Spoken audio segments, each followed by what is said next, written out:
他叫郭立维，因为不满同学睡觉打呼噜，他竟然用尖刀把同学残忍的杀害了。杀完之后，他竟然淡定的报警自首，毫无悔意。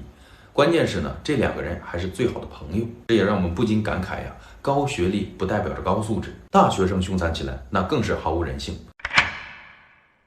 这起案子呢发生在2009年，那就在11月13号这一天呢，吉林的警方接到一通报警电话。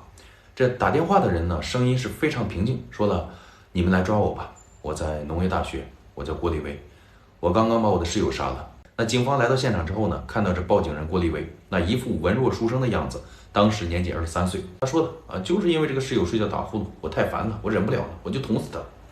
那究竟是怎样的原因让郭立维挥刀刺向了自己的同窗室友呢？仅仅是因为对方打呼噜这么简单吗？